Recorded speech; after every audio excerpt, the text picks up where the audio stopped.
Okay, let's talk about making time or taking time. This is all about how you're actually going to find the time to be able to do all the things that we want you to do to be able to get the most out of your amplifier program.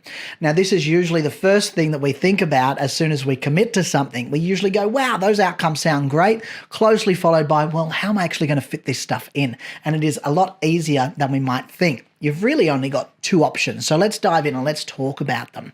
Now, when it comes to optimizing our performance or developing or transforming in any way, you've got two options, making time or taking time. That's it. And making time refers to intentionally setting aside a dedicated period of your day for brain-related activities. We know this one. It's pretty easy. We just slice off a bit of our day, we set it aside, and it's specifically for that thing. We put it in our calendar. Everybody's happy. The world's a nice place.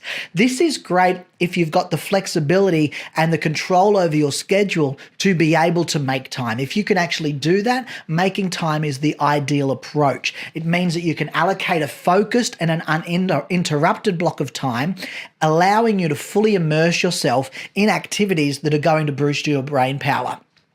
But let's face it, life can get busy, life can get demanding, and that leaves us with limited control over our schedules. And this is where the concept of dead time pockets comes into play. And this is what I mean by taking time. When we take time, we don't want to take it from other things that are important. That could be the things that we do on a day-to-day in our work. It could be our family stuff. It could be our personal downtime as well. We don't want to touch that stuff. We want to find these dead time pockets.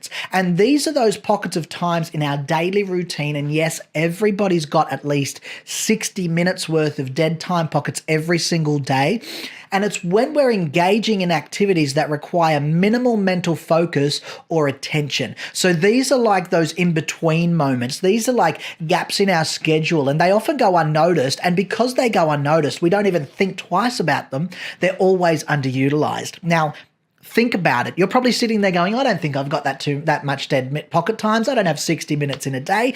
Have a think about it. How many times do you find yourself doing things like waiting in line, commuting, doing household chores, or even taking a shower? These are prime examples of dead time pockets, the moments when our brains are on autopilot and the tasks that we're doing become pretty much second nature. So the key here is to recognize these pockets of time, understand where they are, where they might pop up, so that we can actually seize the opportunity to optimize our brain performance. So instead of letting them slip away, we're able to leverage them to our advantage. And these things that are often wasted when we're on autopilot now become super productive times of our day. And by utilizing these dead time pockets, this is where we can squeeze in brain enhancing activities without adding extra time to our already jam-packed schedules. So how do we identify and how do we make the most of these dead time pockets? Well, it's all about being mindful and strategic. So take a moment to reflect on your daily and your weekly routine and think about where those moments are when your brain is not fully engaged in a mentally demanding task. It could be your commute. It could be while you're waiting for an appointment. It could even be during routine tasks that you do every single day, like brushing your teeth. Think about where they are in your day. Once you've identified these dead time pockets, now it's time to get a little bit creative. So think about how you can start to incorporate different brain activities into these moments. For example, during your commute, you can listen to educational podcasts or our videos or audio books. You can also read different chapters. You can read our Neurobites, for example. This is going to allow you to expand your knowledge and to gain new insights. That's a pretty easy one. A lot of people do that already. So think about applying that same principle to the other areas of your life as well. You might be performing those household chores that we all love to do. And these are times when we're on autopilot. So you can listen to educational videos or lectures, and you can turn these mundane tasks into opportunities for learning. You might be waiting in line somewhere, and you realize, I'm going to be in this line for about 5 minutes. What am I going to do? Sit here and flick through my phone or stare around the place? Well, guess what? You've probably got an activity or a brain training exercise that you've got that you're going to be able to do in that time frame. And doing it in this new novel environment actually lights your brain up and gets your brain really excited. So they're the times that you should be doing these things, when you're in this new environment. Similarly, activities that we're used to, like showering or brushing our teeth, provide really great environments and times for us to practice mindfulness or to engage in brief mental exercises.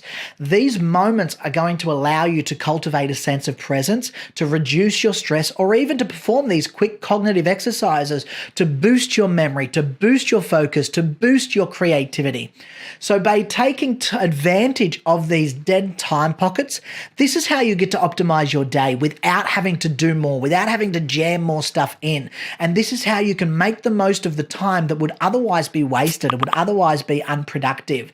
So you transform those seemingly insignificant moments into valuable opportunities for development, growth, and synchrony, and also importantly, self-care as well. So as you start to embark on this brain performance journey to amplify your brilliance, the first question that you need to ask yourself is, how am I going to find the time? Am I going to make time, or am I going to take time to optimize my brain performance? And if you have the right flexibility, making time is fantastic. But if you don't, and if your schedule is too tight, embrace the concept of dead time pockets and make the most of those in-between moments. Because remember, it's all about being mindful, it's all about being strategic, and it's all about maximizing the potential of every minute in every single day. Bye now.